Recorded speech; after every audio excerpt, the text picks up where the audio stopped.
What's going on, guys? My name is Arrow and I am back with another video, another league starter. This time we are refreshing Cobra Lash, an old favorite. Let's get into it.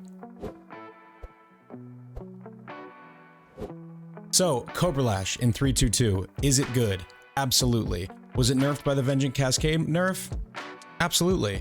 Is it still phenomenal? Yes. I played Cobra Lash a ton before Vengeance Cascade existed, and it was already amazing. So now we're getting return projectile support, which is a gem that gives us full damage on the way out, but only 39% damage on the way back, which effectively, if you're guaranteeing double hits, is 39% more damage.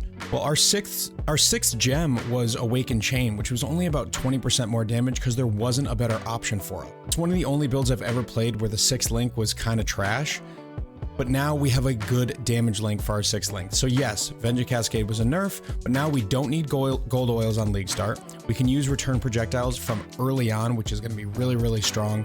Double hits means double hit with life gain on hit, mana gained on hit, etc. And now we get to use a different annoyance, something else that gives us damage. So yes, it was a nerf to use Vengeance Cascade, but the build is still way stronger than it was before when I played it multiple times into the end game. This video is essentially designed to help you get into the mid game, which you can then switch over to my Maxroll guide, which is a full guide on how to play Cobra Lash in 3.2.2, recently been updated, and it really is a strong guide. I played Cobra Lash in 3.2.1 and kind of optimized some of the things that I didn't like about the build that I had made before. So this guide is just going to be trying to get you into a place where you can farm the gear for that mid game.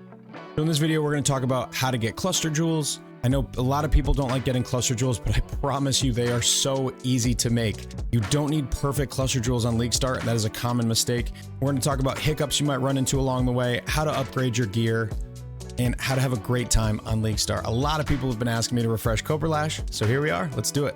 So this build got a huge leveling buff with the addition of Sniper's Mark at a really early level. I don't remember exactly what level, but throwing Sniper's Mark on an enemy is going to give you a giant buff through the leveling process, just like with bows, and it's going to make leveling feel so much better. As soon as you can get Mark on hit, you're going to want to put that on as well, so it happens automatically. But even when you're self-casting the Mark early on, it is a giant boost.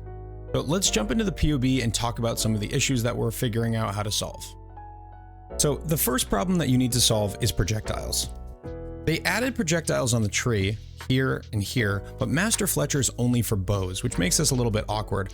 You never want to have an even number of projectiles because the way that they fire might miss if you're aiming directly at a target and you're not close enough. Because we use far shot in this build, you don't want to be close to enemies, so making sure that you don't miss is important. So always have an odd number of projectiles. But what this allows us to do here is more quickly go into a no multiple projectiles support setup. Getting Fan of Blades on 2 clusters is the way that we get to 5 projectiles in the end game. We combine Endless Munitions with 2 Fan of Blades supports, you have 5 total projectiles. But this projectile here allows us to only get 1 Fan of Blades cluster before we are at that point and we can drop LMP. What you can do is when you're in maps, you can get 1 Fan of Blades cluster and then you can actually get just a really strong cluster, whatever is cheap. I have an example in here, Wind Up, which gives you power charge on non-crit and some multi. That's really nice, so you don't have to use power charge on crit tornado to generate your power charges. And Feed the Fury, Fuel the Fight. There's tons of good stuff. Hop into PoE. Martial Prowess is really strong. Find things that just give you some damage. At least for the early game, you don't have to be optimized. The reason is we need 4 medium cluster jewels, and we want follow through and repeater. Now, I am going to show you how to craft both of these in the very early league for very cheap. So let's start with the large cluster. Of course, if you can buy this cheap, do that. If you can go on trade and find a Fan of Blades cluster with any notables for 2C, buy it. But if you can't, you can make them yourself. So this is Craft of Exile. If you're not familiar with this website, get yourself familiar. And these are all of the different possible things that you can get on a large cluster jewel. So you want an 8 passive large cluster, so it's the fewest amount of points. And then here is Fan of Blades. It has a weight of 51, which is the lowest of any mod, which makes it a little bit harder to get. However, if you are just looking for Fan of Blades, it's 235 alterations on average to hit it. That's around 18 chaos in current market. On League Start, it's actually going to be a little bit better. Alterations aren't worth that much on League Start. So what you can do is you can go for Fan of Blades and then just augment and regal, hope to hit a second one, and then just use that cluster. It's not going to be efficient, but it's going to get you the projectile you need, and it's going to get you 2 jewel sockets for medium clusters. Of course, as soon as you can upgrade this, you should, but to get you started, it is not difficult to get cluster jewels. When I first started playing this build, I got so much pushback about how difficult it was going to be to get these clusters. And of course, if you're looking for Devastator, Fan of Blades, up front, perfect jewel, yeah, it's going to be really expensive, but you don't need that. You need Fan of Blades on your large, and then for your mediums, this is even easier. Follow through is the most important. You have 15% increased damage with hits and ailments for each remaining chain.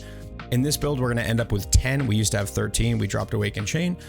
We're going to have 10 chains, which is 150% increased damage just from this node. So we can get 4 of those. That's 600% increased damage. When you're crafting this, you can just start by alteration spamming. It takes 43 on average on any item level of a medium cluster. The lower you get, closer to 68, the better. So if you put a 70 in here, it's only going to take you 36 because high levels have more options for things it can roll. So you alt spam for follow through, and then maybe you regal. And if you don't hit another notable, that's fine. It is a fine thing to not have a second notable on league start because this is so much damage that you just have to get it. So now you have your large and your medium. They're both inefficient. What if you want to make a better version of the follow through? The best thing that you can get as a second notable is Repeater. And if you notice, Repeater has the 4 tags: damage, attack, caster, and speed. If you go into Harvest and reforge caster, it guarantees 1 caster mod and then rolls other stuff like a Chaos Orb normally would. Because Repeater is the only caster mod, you're guaranteed to hit Repeater every single time you roll it in Harvest. So you do that until you hit follow through. It might take you a little while, but you can pretty much target farm this with Harvest. Repeater is great, but it's not so good that you can't survive without anything else. So if when you're crafting, you're alteration spamming, you have a follow through and you hit eye to eye, that's pretty good. Streamline, projectile speed and damage, that's good too. You don't have to have a perfect cluster, but Repeater and follow through from Reforged Caster is probably going to be your best way to get it. As always, if you find one on the market for cheaper than it would cost you to get both of these things, let's just see what it would cost with Chaos Orbs to hit both of these. 228 on average. Obviously with Reforged Caster, you're guaranteeing 1, so it's going to be substantially less than that. But if you find one on the market that has these 2 on it for 5C, go buy it. So we've talked projectiles, we've talked crafting our clusters, we talked about the Sniper's Mark buff. Let's talk about some problems that we need to solve in this build that you have to pay attention to while you are leveling and getting through maps. Number 1, attributes. This build has pretty high attribute requirements for a few things because for strength, we use Determination, Ancestral Projector, and Molten Shell all at their top levels, which means you got to get 155 strength. On a Dex character, that can be challenging. Now you have 2 options. You can either entirely abandon the armor and go for something like Haste, or you can get a couple of strength rolls on gear. For intelligence, we have to get to 113 for the Wasp Nest, and then added chaos, increased crit, power charge on crit. All of those are 111, so you pretty much have to get to 111 in the end game. And that's going to require some rolls on gear as well. Because our gear is very, very flexible, I mean, it's just all rares, you can get it on pretty much any piece of gear. Don't be afraid to take these notables early on. Eventually, you're probably going to want to tattoo these anyway, but don't be afraid to take these early on to help you get those stats that you need to equip the gear that you need and the skills that you need. Next, spell suppression. There's so much spell suppression on the tree in this area that if you're having trouble getting it on gear, allocate these 2 points here. That's 17 spell suppress. Also, the spell suppression mastery for Lucky is one of the strongest notables in the entire game. It can equal anywhere from like 10 to 30 spell suppress based on how much you have. So absolutely use this. If you can only get to 50, 60, 70, click this Lucky button and boom, you've got a ton more spell suppress. Number 3, accuracy. Solving accuracy is something that is an ongoing problem. As you go later into the game, higher level monsters have more evasion, so you need more accuracy. There are tons of ways to solve that. There are the masteries, there's this wheel, which we take anyway for the crit chance and accuracy. There is precision, which we run early, but in the end game, you don't want to run it. It is incredibly inefficient to have a 200 mana flat aura on 600 mana total pool. So you want to drop precision for determination eventually. And when you do that, you just need to get accuracy on gear. You can roll it on your helmet, you can roll it on your rings, your amulet. There's lots of places to get accuracy. You can get it on jewels. These jewels that I have in here are just kind of whatever. Attack speed, flat damage, and life. They're not even that good. It's just something filler that's going to be easily accessible on League Start. So make sure that your accuracy is fixed. You can check in-game in your character tab to see how much accuracy you have. The weapon, Wasp Nest. This item is super broken for how much it costs. You are not going to be able to craft anything better than this for quite a while, so you can use Wasp Nest all the way through the story.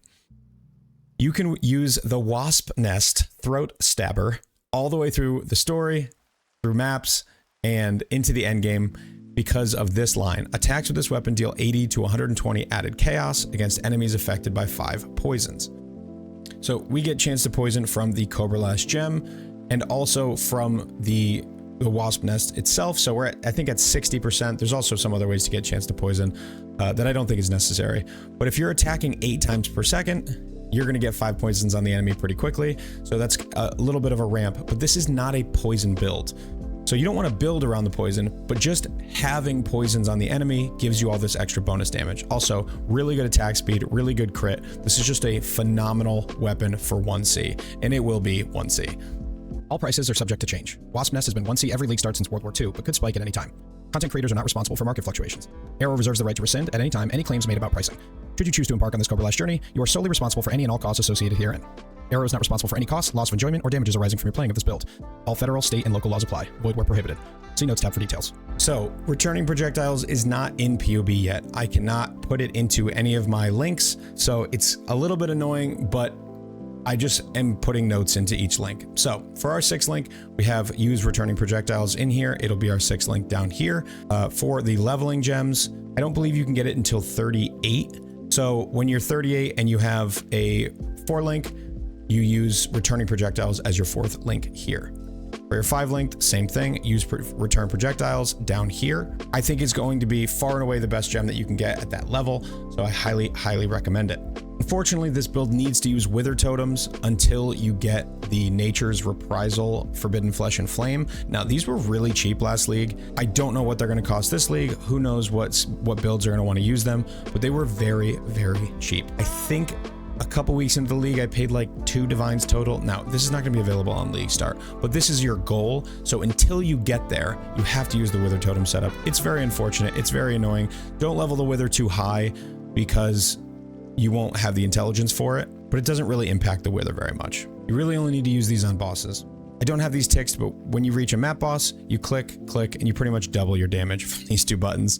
So Vol Haste and Berserk, very strong, but they are currently unticked. So looking at this budget starter gear, what do I have on here? I have attributes, I have life, and I have resistances. There's pretty much no damage anywhere on this gear.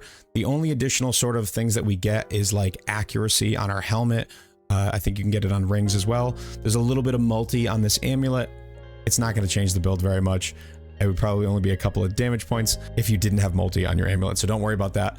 But getting your stats, your life, and your res up makes all the difference. You want to get non-channeling skills have -7 to mana cost as soon as possible. It is very easy to get this on your own. Just farm June at the beginning of the league. You'll very quickly drop a ring that has this and unlock it for yourself. If not, ask a friend or go to TFT and ask someone to craft it for you. There are a bunch of crafters who will do it for free. You just pay the cost of the craft. So it's not difficult to get these crafts, so make sure you get them as soon as you can. It'll make your life way easier when you have 4, 6, 8 mana cost instead of 25. One of the most important implicits you can get is the rage on hit with attacks implicit on gloves. It's so powerful. It makes mapping feel smoother, and then it enables your berserk. So what I would actually recommend doing is buying a pair of gloves that have rage on it already. People will sell those from time to time, and then craft some gloves with essences or whatever after that, and just take whatever you can get. The rage is worth that much. The Cobra Lash Chain Helm Enchant is worth so much. Get that as soon as possible. It's very strong. I don't think a lot of people are going to be playing Cobra Lash this league, so you probably could get that pretty cheap. But you're better off buying one that has 2 instead of 3 if you can't afford the 3. But get this enchant as soon as you can. The old version of this build used to use point blank, and I have since decided that I prefer far shot for a couple of reasons. One, returning projectiles are always getting maximum distance from far shot, which is 60% more damage. The projectiles on the way out may not always get this, depends how far you are from the boss, but the more your projectiles are chaining around and bouncing around, the farther they travel and the more damage that you're going to get from them. As far as order, I recommend Gathering Winds first, then Ricochet, then Endless Munitions. This is going to be right before maps. You can drop your volley if you want and just have 3 projectiles until you get, say, multi-shot and 1 fan of blades, or you can keep the volley and just have extra projectiles, and mapping will be a little bit smoother. And then lastly, you take far shot. So this guide is designed to get you into the place you need to be to play the guide on Maxroll. Please go look at the Maxroll guide. I put a lot of work into that. It's very, very detailed, but it is not designed to be a league starter. So I'm making this to bridge the gap between you waking up on the beach and getting into that endgame guide. So if you have any questions, leave it in the comments below. Come see me on Twitch. I'm not going to be playing Cobra Lash and League Start. We are playing Hydrosphere. I have a guide on that as well if you are interested. But I'm super excited. The league launches in just a little bit more than 24 hours. I hope you enjoy. I hope this is helpful. If you like the content, give me a like, give me a comment, and subscribe to the channel. Check me out on Twitch, twitch.tv/AER0___. We are live every single day. I am a full-time content creator now, so I am live way more than I was able to be before, especially when League launches. So thank you so much for watching, and as always, take care.